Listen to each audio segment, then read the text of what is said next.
الحديث كتاب الله وخير الهدي هدي محمد صلى الله عليه وسلم وشر الأمور محدثاتها وكل بدعة ضلالة وكل ضلالة في النار.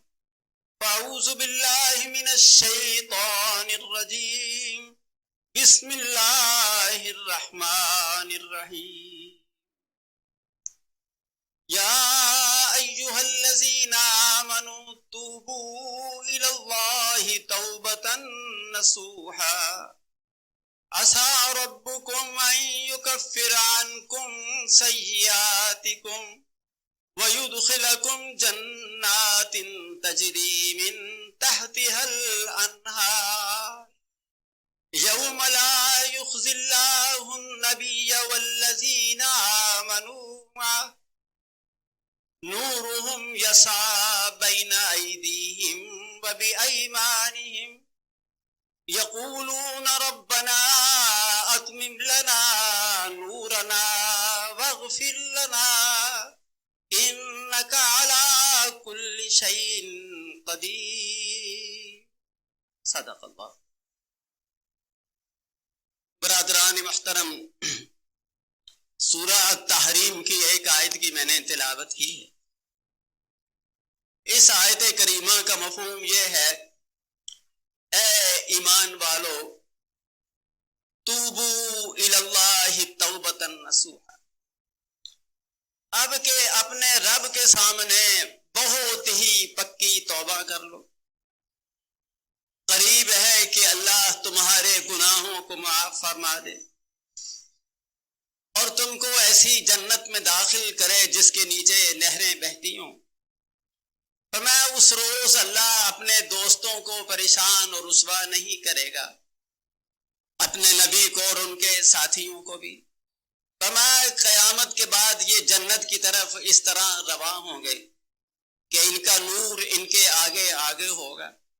پھر وہ کہیں گے اللہ ہمارے نور کو مکمل کر دے، اے اللہ ہماری بخشش فرما دے، اے اللہ تو ہر ایک چیز پر قادر.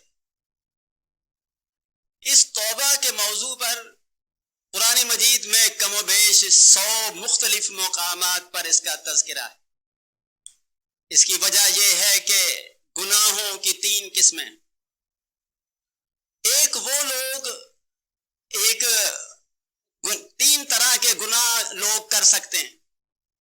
مثلا فرشتوں سے گناہ ہوتا ہی نہیں، یا اللہ کے نبی ایسی ہستیاں ہوتی ہیں ان سے گناہ کا ارتکاب نہیں ہوتا. وہ لوگ معصوم عن الخطا ہوتے ہیں. دوسرے وہ لوگ ہیں جو گناہ کرتے ہیں اور پھر اپنے گناہ پر اصرار نہیں کرتے. گناہ کے بعد فوراً ان کو یہ خیال آتا ہے کہ اللہ تو ہمارا محسن ہے، ہمیں رزق دیتا ہے، مصیبتیں دور کرتا ہے، ہماری تکلیفوں کا ازالہ کرتا ہے، میں نے اپنے اللہ کی حکم عدولی کی ہے. فرمایا پھر وہ اللہ سے اپنے گناہوں کی توبہ کرتے ہیں. یہ اچھے لوگوں کی صفت. بعض لوگ ایسے ہیں ان پر سے گناہ ہو جائے، وہ گناہ کو گناہ ہی نہیں سمجھتے اور گناہوں پر اصرار کرتے جاتے ہیں. یہ شیاطین اور اس کے ساتھیوں کی قسم. اسلام کا نقطہ نظر یہ ہے کہ مومن سے مراد یا مسلم سے مراد یہ نہیں ہے کہ ان سے گناہ ہو ہی نہیں سکتا یا ہوتا نہیں. فرمایا گناہ سب لوگوں سے ہو سکتے ہیں، لیکن بہترین انسان وہ ہے جو اپنا گناہ کرنے کے بعد اپنے اللہ سے معافی مانگے. نبی صلی اللہ علیہ وسلم نے فرمایا اللہ اس آدمی کو پسند کرتے ہیں جسے کوئی گناہ ہو جائے اس کے بعد وہ اللہ سے توبہ کر لے. تو حدیث میں ہے التائب من الذنب کمن لا ذنب لہ، جو آدمی اپنے گناہوں سے توبہ کرنے والا ہے وہ ایسا ہے کہ اس نے کوئی گناہ کیا ہی نہیں. یہ قرآن مجید میں اور جگہ بھی اشارہ کیا گیا ہے کہ کئی لوگ شاید یہ تصور کرتے ہوں کہ چھوٹے موٹے گناہ ہو جائیں تو چلو شاید معافی سے معاملہ ختم ہو جائے، اور اگر کوئی بڑا گناہ انسان سے ہو جائے اس کا کیا بنے گا. پھر آدمی مایوس ہو جاتا ہے، اپنے اللہ کی طرف توجہ ہی نہیں کرتا، اس خیال میں کہ میں کس منہ سے اللہ سے درخواست کروں، میں نے تو بہت بڑے بڑے جرائم کیے ہو۔ حدیث شریف میں آتا ہے حضور اکرم صلی اللہ علیہ وسلم کے پاس کچھ اہل عرب آئے، کہنے لگے اے محمد صلی اللہ علیہ وسلم، زمانہ جاہلیت میں ہم سے بڑے بڑے گناہ ہوئے، جس میں قتل کے، بدکاریوں کے بڑے بڑے جرم، کیا اگر ہم اسلام قبول کر لیں تو کیا ہماری توبہ قبول ہو جائے گی؟ کیا وہ سابقہ گناہ سارے ختم ہو جائیں گے؟ ان کے اس سوال پوچھنے پر یہ سورہ الزمر کی آیتیں نازل ہوئی۔ قل یا عبادی الذین اسرفوا علی انفسہم لا تقنطوا من رحمت اللہ ان اللہ یغفر الذنوب جميعا انہ هو الغفور الرحیم۔ فرمایا اللہ کے رسول صلی اللہ علیہ وسلم، یہ میرے بندے جو آپ کے پاس آئے ہیں، آپ ان سے فرما دیجئے لا تقنطوا من رحمت اللہ، اللہ کی رحمت سے نا امید نہ ہو جانا، ان اللہ یغفر الذنوب جميعا، اللہ تو سارے کے سارے گناہوں کو معاف کر دیتے ہیں۔ اللہ نے یہاں شمار ہی نہیں بتایا کہ کتنے گناہ معاف فرماتے ہیں، کتنے پرسنٹ معاف کرتے ہیں، کیا 50% معاف ہوتے ہیں، کیا 70% معاف ہوتے ہیں؟ فرمایا سارے کے سارے اللہ گناہ معاف فرما دے۔ وَأَنِيبُوا إِلَىٰ رَبِّكُمْ وَأَسْلِمُوا لَهُ، فرمایا شرط اس کی یہ ہے رجوع کرو اپنے رب کی طرف، پلٹ آؤ، واپس آؤ اپنے رب کی طرف، وَأَسْلِمُوا لَهُ، اور اس کے مطیع و فرما بردار ہو جاؤ۔ جو تم نے معصیت کی زندگی، گناہ کی زندگی گزاری ہے، اس زندگی سے تائب ہو جاؤ اور اللہ تعالیٰ کی اطاعت کرو، فرمایا سارے گناہ اللہ معاف فرما دیتے۔ قرآن مجید میں ایک جگہ آتا ہے کہ کئی لوگ ایسے ہیں جو بہت ہی گناہ گار ہوتے ہیں، پھر صمیم قلب سے، اپنے دل کی گہرائی سے اللہ سے معافی مانگتے ہیں کہ یا اللہ ہم سے گناہ ہو گیا ہے، اے مالک معافی دے۔ قرآن مجید کہتا ہے وَأَمَّا مَن تَابَ وَآمَنَ وَعَمِلَ عَمَلًا صَالِحًا فَأُولَٰئِكَ يُبَدِّلُ اللَّهُ سَيِّئَاتِهِمْ حَسَنَاتٍ وَكَانَ اللَّهُ غَفُورًا رَحِيمًا۔ فرمایا وہ آدمی جو بدعمالیاں کرتا رہا، سیاہ کار تھا، اس نے وہ ترک کر دی روش، پھر اپنے اللہ کے پاس حاضری دی اور اس نے توبہ پکی کر لی، فَأُولَٰئِكَ، یہی گروہ ہے لوگوں کا، يُبَدِّلُ اللَّهُ سَيِّئَاتِهِمْ حَسَنَاتٍ، اللہ ان کے گناہوں کو نیکیوں میں بدل دیتے ہیں۔ کیوں بدل دیتے ہیں؟ جب انہوں نے اللہ سے توبہ کر لی، اللہ کو بھی اس بات سے حیا آتی ہے کہ میرا بندہ گناہوں کو دیکھ کر شرمسار ہوتا ہے، اس لیے فرشتوں کو حکم دیتا ہے اور اس کے گناہوں کو مٹا دو۔ یمحو اللہ ما یشاء ویثبت وعنده ام الکتاب، اللہ جس چیز کو چاہتا ہے مٹا دیتا ہے، جس چیز کو چاہتا ہے باقی رکھتا ہے۔ فرمایا بڑا رجسٹر تو اس کے پاس ہے، اس لیے گناہ کم ہوں زیادہ ہوں، اچھے انسانوں کی، خوش نصیب انسانوں کی صفت یہ ہے اپنے اللہ کی طرف رجوع کریں اور گناہوں کی بخشش کی اللہ سے درخواست کریں۔ حدیث میں ایک واقعہ آتا ہے کہ جس وقت کوئی آدمی کوئی گناہ کرتا ہے، گناہ کرنے کے بعد اس کو یہ خیال آتا ہے کہ میں نے بڑی غلطی کی، میرے اللہ کی تو مجھ پر بڑی مہربانیاں ہیں، میں اتنا بد نصیب ہوں کہ گناہ کر لیا، کہتا ہے اے اللہ میں معافی طلب کر، اے اللہ میں توبہ کرتا ہوں، میں آپ سے معافی اور استغفار کرتا ہوں۔ نبی صلی اللہ علیہ وسلم نے فرمایا اللہ فرشتوں سے مخاطب ہوتے کہ میرے اس بندے نے گناہ کیا، پھر میرے اس بندے کو یہ خیال پیدا ہوا کہ ایک بادشاہ ایسا ہے جو گناہ کو معاف کر دیتا ہے، فرمایا پھر یہ میرے پاس اس نے درخواست کی ہے، فرمایا تم گواہ رہو میں نے اس کو معاف کر دی۔ فرمایا کہ بتقاضۂ بشریت پھر اس انسان سے گناہ ہو جاتا ہے، پھر کچھ وقت کے بعد وہ کہتا ہے کہ اے میرے اللہ میں نے تو بڑا گناہ کیا ہے، معافی دے دو۔ فرمایا اللہ پھر فرشتوں سے مخاطب ہوتے ہیں کہ دیکھو اس میرے بندے نے گناہ کیا ہے، اور اس بندے کو پتا ہے ایک بادشاہ معافی دے کر خوش ہوتا ہے۔ فرمایا جاؤ میں نے اس کو معاف کیا۔ فرمایا اگر مسلسل 70 مرتبہ بھی وہ ایسا کرتا رہے گا، اللہ اس کو گناہوں پر اصرار کرنے والا نہیں کہتے، کہ جو معافی بار بار مانگتا ہے بار بار اس کے دل میں معافی کا خیال آتا ہے، اللہ رب العزت کو یہ معافی بڑی پسندیدہ ہے۔ ابھی صلی اللہ علیہ وسلم نے فرمایا بہت خوش نصیب وہ آدمی ہے جس کے نامہ اعمال میں بہت استغفار نکل آئے، وہ بار بار استغفر اللہ کہتا ہو، جس کے نامہ اعمال کے اندر جگہ جگہ استغفار، جہاں جگہ جگہ توبہ کی اپیل موجود ہو۔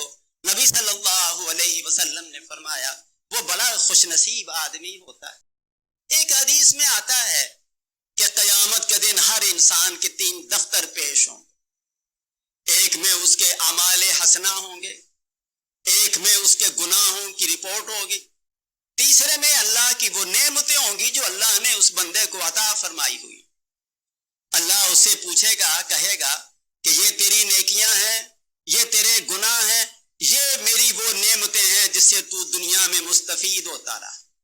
اللہ پھر ایک چھوٹی نعمت کو حکم دیں گے کہ اپنا حق اس سے لے لے، نعمت تو اس لیے دی تھی کہ فائدہ اٹھائے، چلو اب تم اپنا حق لے لو، جو مارکیٹ ویلیو بنتی ہے تمہاری لے لو اس سے۔ وہ چھوٹی نعمت ساریاں ہی نیکیاں کھا جائے گی اور کہے گی کہ اے اللہ ابھی تو حق ادا نہیں ہوا، ابھی تو پوری پیمنٹ نہیں ہوئی۔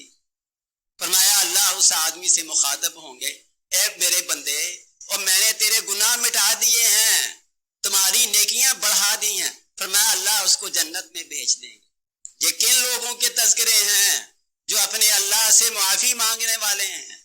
قرآن مجید نے یہ مومنوں کی صفت بتائی ہے کہ مومنوں کی روش زندگی میں کیا ہوتی، کیسے زندگی گزارتی۔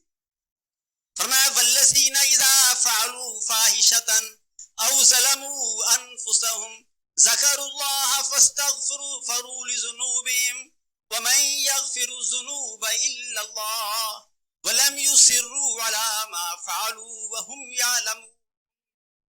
فرمایا اللہ کے بندے تو وہ بندے ہیں اذا فعلوا فاحشة، جب وہ کسی فحاشی کا ارتکاب کر، جب ان سے کوئی جرم سرزد ہو یا اپنی جان پر ظلم کر بیٹھے، پھر ان کو کیا خیال آتا ہے؟ اللہ کو یاد کرتے ہیں، فاستغفروا لذنوبهم، پھر اپنے گناہوں کی معافی کی درخواست دیتے۔ پھر اللہ فرماتے ہیں وَمَن يَغْفِرُ الذُّنُوبَ إِلَّا اللَّهُ، اللہ کے سوا گناہوں کو بخشش فرمانے والا کون ہے؟ میں صرف اللہ ہی گناہوں کی بخشش فرمانے والا۔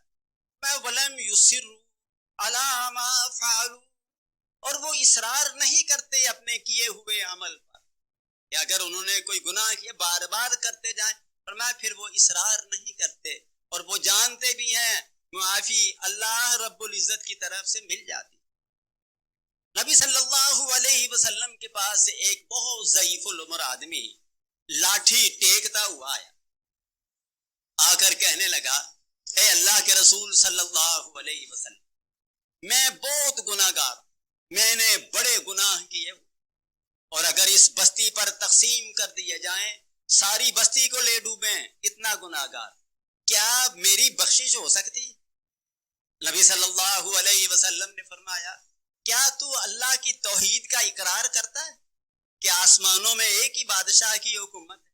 اس نے کہا ہاں، اور میں آپ کی نبوت کا اقرار بھی کرتا ہوں، پر میں جا پاس ہے، سب پاس، اللہ سارے گناہوں کو معاف فرما دینے والے ہیں۔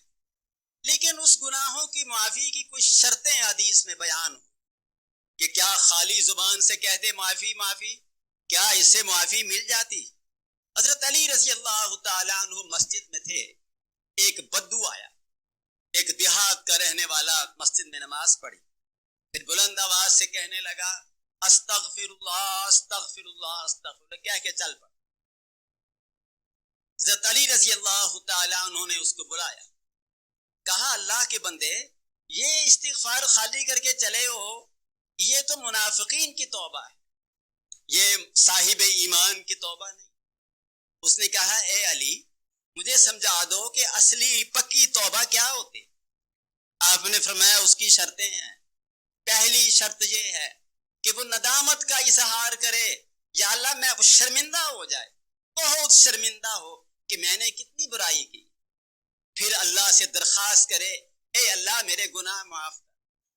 اگر اس نے دین کے بعض معاملات کو ادا نہیں کی، حج اس کے ذمہ ہے نہیں کیا، زکوٰۃ اس کے ذمہ ہے نہیں دی، ان چیزوں کو پورا۔ اگر اس نے حقوق العباد نہیں دیے، ان کے حقوق کو ادا کر۔ اگر کسی کے ساتھ ظلم و زیادتی کی ہوئی ہے اسے اس کی معافی طلب کرے۔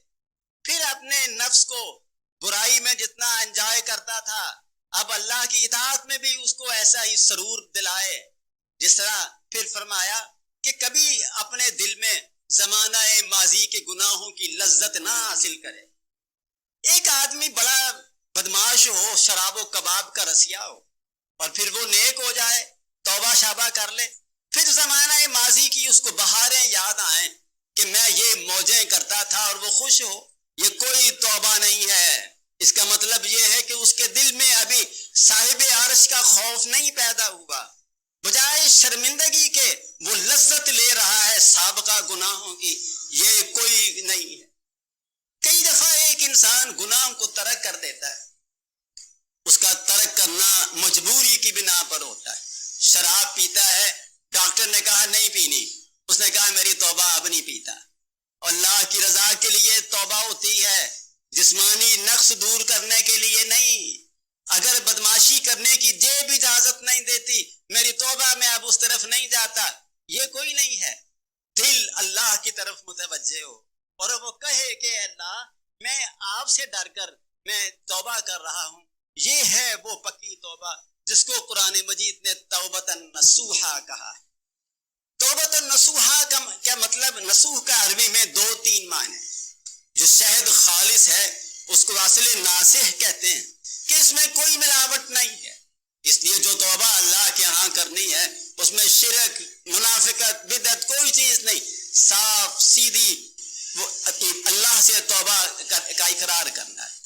ایک یہ ہے کہ اگر کوئی کپڑا پھٹ جاتا ہو تو اس کو سینے کو بھی عربی نساہ ینسوہ کا لفظ استعمال ہوتا ہے کہ کپڑا کسی وجہ سے پھٹ گیا، اس کپڑے کو سی لیا جائے۔ ایسا ہی کسی کا ایمان جو ہے اس میں شگاف پڑ گیا، وہ شگاف کیسے ٹھیک ہو، وہ شگاف پر کیسے ہو؟ یہ توبہ تو نصوح اس معنی میں بھی ہے کہ وہ اس شگاف کو پر کر دے اور اللہ کے ہاں نیک بندہ لکھ دیا جائے۔ ایک جگہ قرآن مجید نے یہ بات بیان فرمائی ہے کہ لوگوں کو توبہ ملتوی نہیں کرنی چاہیے۔ کئی دفعہ ایسا ہوتا ہے کہ گھر کے عام بچوں کو کہتے ہیں نماز پڑھو، ماں سے آگے سے کہہ دیتی ہے ابھی بڑا وقت پڑا ہے۔ کئی نوجوانوں کو کہہ دیا جائے بھائی داڑھی رکھ لو، جواب ملتا ہے بڑا ٹائم ہے ابھی۔ کئی لوگ چھوٹے موٹے گناہ تاش کھیل رہے ہیں، گند مند بول رہے ہیں، ان کی اصلاح کے لیے کچھ کہہ دیا جائے تو آگے جواباً کہتے ہیں ابھی تو ٹائم ہی بڑا ہے۔ قرآن مجید نے فرمایا انما التوبة على الله للذين يعملون السوء بجهالة ثم يتوبون من قريب فأولئك يتوب الله عليهم وكان الله عليما حكيما۔ ہمارا توبہ تو ان لوگوں کی توبہ ہے جن سے کوئی گناہ سرزد جہالت کی وجہ سے ہو جاتا ہے، پھر وہ قریبی زمانے میں توبہ کر لیتے ہیں، فٹافٹ توبہ کی طرف توجہ کر لیتے ہیں۔ یہ نہیں کرتے کہ چلو آج کریں گے، کل کریں گے، عید کے بعد کریں گے، فلاں کی شادی کے بعد کریں گے، اس لیے کہ زندگی کی گارنٹی نہیں ہے۔ اگرچہ وہ حدیث بھی ہے کہ اللہ کب تک توبہ قبول فرماتا ہے؟ جب بھی انسان تیار ہو جائے۔ یہ تو غافل آدمی ہے، کبھی توجہ ہوئی نہیں، اور کبھی غفلت کا پردہ ختم ہو جائے۔ کئی انسان پر سٹیجز آتی، کبھی سٹیج آتی ہے بڑی غفلت اور گناہ کی، کبھی سٹیج آتی ہے شرم ساری کی۔ کبھی تنہائی میں سوچے تو شرمسار بھی بڑا ہوتا ہے کہ میں کیا کرتا رہا. اور پھر وہ اللہ کی طرف توجہ کرے، جب بھی کرے. وہ اس حدیث میں آتا ہے، ایک حدیث میں فرمایا اللہ رات کو اپنا ہاتھ باہر نکالتے ہے کوئی توبہ کرنے والا. اللہ پھر دن کو ہاتھ باہر نکالتے ہیں کہ ہے کوئی پچھلا توبہ کرنے والا. یعنی گزشتہ دنوں میں سابقہ پتہ نہیں کتنا عرصہ گزر گیا. جب بھی اللہ کے پاس، اللہ کی یہ شان کب تک رہتی؟ حدیث میں ہے نبی صلی اللہ علیہ وسلم نے فرمایا یہ اس وقت تک شان باقی رہے گی جب سورج مغرب سے طلوع ہو. اور حدیث میں ہے قرب قیامت کو 3 دن سورج نہیں نکلنا، پھر تیسرے دن مغرب سے نکلنا ہے، اور وہ قیامت کی آخری نشان. بس پھر توبہ کا دروازہ بند.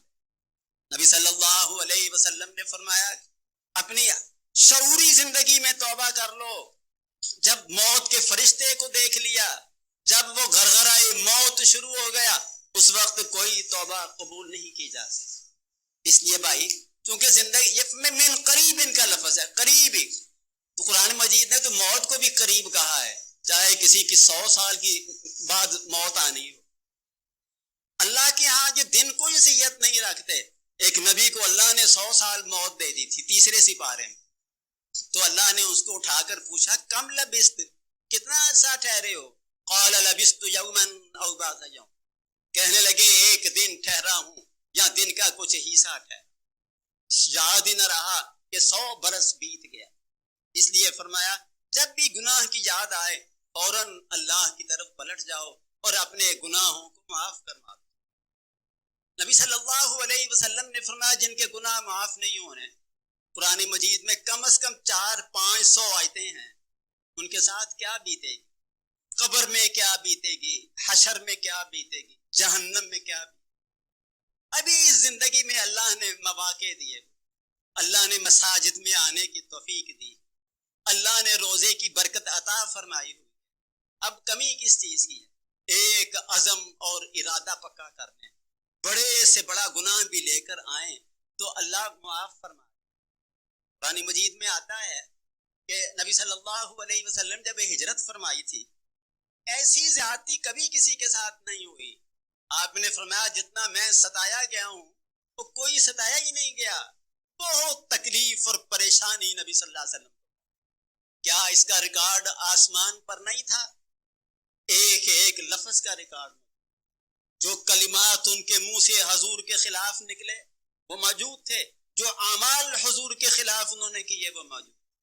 نبی صلی اللہ علیہ وسلم فاتحہ کی سید سے مکہ میں داخل ہوئے، وہ سارے بستہ الف کے بدماش کھڑے تھے لائنیں بنا کر. آپ نے ان سے پوچھا مجھ سے کس چیز کی توقع رکھتے؟ انہوں نے کہا انت الکریم و ابن ال، آپ تو بڑے کرم فرما ہیں، بڑے ہی کرم فرما کے بیٹے. فرمایا اچھا لا تثریب علیکم اليوم، کوئی سرزنش نہیں ہے تم پر آج. یغفر اللہ لکم وہو ارحم الراحمین، اللہ بھی تمہاری مغفرت فرما دے، وہ تو سب سے زیادہ رحم فرمانے والا ہے. اگر محمد رسول اللہ صلی اللہ علیہ وسلم اپنے ان جانی دشمنوں کی کو معافی دے دیتے ہیں، عام جنرل ایمنسٹی، عام معافی، تو آپ نے فرمایا آسمان والا تو بہت ہی زیادہ معاف فرمانے والا ہے. نبی صلی اللہ علیہ وسلم نے اللہ کی معافی کی ایک مثال دی.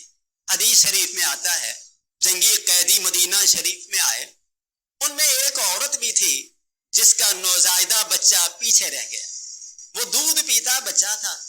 جب وہ مدینے کے بچوں کو دیکھتی مامتا کی وجہ سے بچے کو سینے سے لگا لے. اس کی یہ جنون والی کیفیت دیکھ کر نبی صلی اللہ علیہ وسلم نے صحابہ سے پوچھا، فرمایا کہ کیا تمہارا یہ خیال ہے کہ یہ عورت بچے کو آگ میں پھینک دے گی، اپنے بیٹے کو آگ میں پھینکے گی؟ انہوں نے فرمایا نہیں، بڑا خطرہ منہ لے کر آگ سے بچائے گی. فرمایا میرا اللہ اس عورت سے بہت ہی زیادہ رحم دل ہے. اس عورت کا رحم کیا ہے، اس کی مامتا کیا ہے. اللہ رب العزت تو بہت ہی زیادہ رحم فرمانے والے. یہ حجاج بن یوسف دنیا کے سفاک لوگوں میں ایک بدترین ظالم آدمی گزرا ہے. بعض اکابر تابعین حسن بصری علیہ رحمت فرماتے تھے یہ حضور کی امت کا فرعون ہے. جس طرح فرعون موسیٰ تھا نا، حضرت موسیٰ کے زمانے کا فرعون، اس نے یہ بیمار ہو گیا، اس کو بخار، میرا خیال ہے اس کو ملیریا تھا کہ سردی بڑی لگتی تھی، اس کی چارپائی درمیان میں رکھ کر ارد گرد بڑی آگ جلائی گئی تاکہ اس کی ٹھنڈک ختم ہو، ٹھنڈک ختم ہوتی ہی نہیں تھی۔ اس نے کہا بلاؤ حسن بصری علیہ الرحمت، انہوں نے آئے تھے فرمانے دعا کی درخواست، کہا تیرے لیے کوئی دعا نہیں، تو محمد صلی اللہ علیہ وسلم کی امت کا فرعون ہے، یہ کہہ کر چلے گئے۔ پھر اس کی ماں آئی، یہ حجاج بن یوسف کی والدہ آئی، اس نے کہا ماں وہ حسن بصری کو بلایا تھا، وہ کہہ گیا ہے کہ نہیں تیرے لیے دعا نہیں کرنا۔ اس نے کہا بڑا ہی تو بد نصیب ہے، اور جس کے لیے حسن بصری جیسا نیک دل دعا نہیں کرتا۔ حجاج بن یوسف کہنے لگا اے ماں، اگر میرا کیس تیری عدالت میں پیش ہو گیا تو آپ کیا فیصلہ کریں کہ اگر میرے سارے گناہوں کا رجسٹر آپ کی عدالت میں پیش ہو جائے، ماں جو فیصلہ کرے قبول۔ فرمانے لگی بیٹا میں تجھے معاف کر دوں گی۔ بس کہنے لگا کام بن گیا، اے میری ماں، میرا اللہ 100 ماؤں سے زیادہ رحم دل ہے، اللہ تو 100 ماں سے زیادہ رحم دل۔ حسن بصری کو جب یہ بات پتہ لگی، کہنے لگا کوئی پتہ نہیں اللہ کا، اس کا کوئی پتہ نہیں، اور مانگنے والا تو ہو اس کی رحمت جوش میں آتی۔ قرآن مجید میں احسن القصص کہا ہے قرآن نے یوسف علیہ السلام کا واقعہ۔ قرآن مجید میں واقعہ آتا ہے کہ یہ سارے بھائی یوسف علیہ السلام کے پاس گئے۔ شاید کبھی یوسف یاد تو کرتے ہوں گے کہ جن بھائیوں نے مجھے دھکا دیا تھا میرے قابو آئیں تو ٹھیک کروں گا، شاید کبھی دل میں خیال تو آتا ہو، لیکن یہ بھی نہیں پتا تھا وہ کہاں رہتے ہیں، یہ بھی نہیں خیال تھا کب آئیں گے، نہ اپنے والد کی زندگی کا پتہ، کیوں علم نہیں۔ اللہ نے واقعات ایسے کیے کہ ان کے ملک میں قحط سالی پڑ گئی۔ یعقوب علیہ السلام نے فرمایا اور جاؤ، وہ سنا ہے مصر کا بادشاہ بڑا نیک ہے، جا کر بھیک مانگ کر لاؤ کہ ہمیں دانے دے دو، ہماری فصل نہیں ہوئی۔ سارے لائن بنا کر جب اندر داخل ہوئے، یوسف علیہ السلام بلندی پر بیٹھے تھے، انہوں نے دور سے پہچان لیا، لو آپ اپنے دام میں صیاد آ گیا، وہ جن کی تلاش تھی بڑے عرصے کی آج سارے ہی آ گئے۔ وہ اس زمانے کے قانون کے مطابق بادشاہ سے آنکھ نہیں ملا سکتے، نیچے نظریں کر کے کھڑے تھے، تو ان میں سے جو بڑے صاحب تھے انہوں نے درخواست کی کہ ابونا شیخ کبیر، والد صاحب بڑے عمر رسیدہ ہیں اور حالات بڑے خراب ہیں، آپ کی نیکی کی شہرت سن کے حاضر ہوئے ہیں، کچھ خیرات دے دو، کچھ وقت گزر جائے گا۔ یوسف علیہ السلام نے فرمایا ما فعلتم بیوسف، اور تم نے یوسف کے ساتھ کیا کیا تھا؟ وہ دیکھا تو وہ کہنے لگے انت یوسف، قال انا یوسف وهذا اخی قد من اللہ علینا انه من یتقی ویصبر فان اللہ لا یضیع اجر المحسنین۔ فرمایا میں ہی یوسف ہوں، یہ بنیامین میرا بھائی ہے، اللہ کسی کی اجر اور نیکی کو ضائع نہیں کرتا۔ حضرات، اس سے کیا بڑا کوئی جرم دنیا کا ہے کہ ایک ایسے بچے کو دھکا دے دیا جائے جو چاند کا مکھڑا ہو، جس سے چاند بھی شرماتا اور دل میں کوئی رحم ہی نہ آئے۔ اگر اللہ وہ قافلہ نہ بھیجتا کیسی دردناک موت ہوتی، کیسے ڈبکیاں کھاتے، کیسے مچھلیاں کھا جاتے، کیسے پانی کے جانور ڈس لیتے ہیں۔ یہ اللہ نے کرم فرمایا، ایک قافلہ آ گیا، انہوں نے نکالتا کہ یہ تو بچہ ہے، اور پھر وہ بکتا بکاتا مصر کی بادشاہی میں پہنچتا ہے۔ اب اگر وہ حکم دیتے ان کا کیما کر کے کتوں کو ڈالو، یہ بڑے بدماش، کچھ لفظ نہیں بولے۔ بڑا بھائی کہنے لگا کہ تاللہ لقد آثرک اللہ علینا وَإِن كُنَّا لَخَاطِئِينَ، اللہ کی قسم بہت ہی غلطی ہو اور ہم ہی جرمدار ہیں، ہم ہی قصور۔ یوسف علیہ السلام نے ایک لفظ نہیں بولا، فرمایا قال لا تثریب علیکم اليوم یغفر اللہ لکم وہو ارحم الراحمین۔ جاؤ، کوئی سرزنش نہیں، میں نے بھی معاف کیا، اللہ بھی معاف کر۔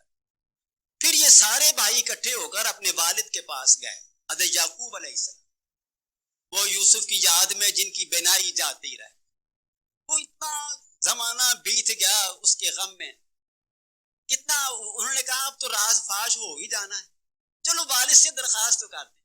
کہنے لگے قالوا یا ابانا استغفر لنا ذنوبنا انا کنا خاطئین، کہنے لگے سارے اکٹھے ہو کر اے والد بہت ہی بڑا گناہ کیا، اپنے رب سے معافی لے دے۔ یا ابانا استغفر لنا ذنوبنا انا کنا خاطئین، ہم کیسے، مراد یہ ہے آپ اللہ کے نبی ہیں، یہ رحم کی اپیل کر دیں اللہ کے پاس۔ وہ کہہ سکتے تھے بدماشو، تم تو کہتے تھے قد اکلہ الذئب وما انت بمؤمن لنا ولو كنا صادقین، اس کو تو بھیڑیا کھا گیا ہے، تم نے ماننا نہیں۔ فوراً کہنے لگے یہ یعقوب علیہ السلام، قال سوف استغفر لكم ربی انہ هو الغفور الرحیم، فرمایا میں ابھی تمہاری اپیل کر دیتا ہوں، میرا رب تو بہت ہی قبول کرنے والا ہے، وہ تو بہت ہی بخشش کرنے والا ہے۔ کتنا بڑا جرم ہے جو اللہ نے معاف فرما دیا، اور انہوں نے ایک ہی درخواست کی کہ یا اللہ ان کو معافی دے دے، تو اللہ معاف کر دیتے۔ قرآن مجید میں ایک قصہ ہے، وعلی الثلاثة الذین خلفوا، نبی صلی اللہ علیہ وسلم نے سفر تبوک پر جانا تھا۔ کعب بن مالک رضی اللہ تعالیٰ عنہ کا یہ واقعہ کہلاتا ہے۔ کعب بن مالک اپنی بڑی عمر میں نابینا ہو گئے، کافی عمر رسیدہ اور نابینا تھے، تو خود واقعہ سنایا حدیث میں، فرماتے ہیں کہ میں نبی صلی اللہ علیہ وسلم کی اس مجلس میں جاتا تھا جس میں یہ پروگرام بنتا تھا کہ ہم نے وہ رومی سرحد پر جانا ہے تاکہ رومی بادشاہ کے حملے کا تدارک کیا جائے۔ آپ نے چندے کی اپیل کی، سواریوں کی، دیگر سامان اسلحہ، فرمانے لگے میں نے رضامندی کا اظہار کیا کہ میں ضرور جاؤں، اور دل میں سوچا میرے پاس سواری ہے، میرے پاس سامان رسد ہے، سب کچھ ہے، چلے ہی جانا۔ رفتہ رفتہ قافلہ چلا گیا، میں غفلت کا شکار ہو گیا، مجھے یاد ہی نہ رہا جانا۔ اب میرے دل میں یہ خیال آنے لگا کہ اللہ کے نبی تو واپس آنے والے، کیا بنے گا؟ میں نے وعدہ کیا تھا تو آپ کیا فرمائیں گے؟ فرماتے ہیں مجھے پتہ لگا کہ نبی صلی اللہ علیہ وسلم آ گئے، اور میں مسجد نبوی میں گیا، بہت سے منافق کہہ رہے تھے جی میں اس وجہ سے نہیں آیا، آپ نے کہا جاؤ اللہ بہتر۔ میں نے نبی صلی اللہ علیہ وسلم نے پوچھا اے کعب بن مالک آپ کیوں نہیں آئے؟ کہتے میں نے سچی بات کہہ دی، اے اللہ کے رسول صلی اللہ علیہ وسلم آج کل کرتا رہا، غفلت کی وجہ سے نہیں، اللہ تمہارا لیے کوئی حکم بھیجے گا، جاؤ۔ پھر کچھ دن کے بعد آپ نے فرمایا اس کا سوشل بائیکاٹ ہے، کوئی آدمی اسے کلام نہیں کرے گا۔ قرآن مجید کہتا ہے وَضَاقَتْ عَلَيْهِمُ الْأَرْضُ بِمَا رَحُبَتْ ثُمَّ وَلَّيْتُم مُدْبِرِينَ، وہ زمین بڑی وسیع ہے، وہ بھی تانگ ہو گئی، کوئی بات ہی نہیں کرتا۔ 40 روز کے بعد نبی صلی اللہ علیہ وسلم نے اس کی بیوی کو حکم دیا بات چیت نہیں کر۔ انہوں نے پوچھا کہ میں طلاق دے دوں؟ فرمایا طلاق نہیں دیں۔ 50 دن روتے رہے، اللہ سے درخواست کرتے رہے۔ وہ غسانی بادشاہ کا ایک قاصد بازار میں ملا، اس نے کہا بادشاہ کہتے ہیں میرے پاس آؤ، محمد رسول اللہ صلی اللہ علیہ وسلم اپنے ساتھیوں سے ٹھیک سلوک نہیں کرتے، میں تم کو بڑے اعزاز اور اکرام سے رکھوں۔ اس کا خط پکڑ کر اس کو آگ میں ڈال، بڑی ہی پریشانی میں رو رہے تھے کہ ایک آدمی نے دور سے آواز دی، جبل صلا سے غالباً ابو بکر کی آواز دی کہ اے کعب بن مالک تم کو مبارک ہو۔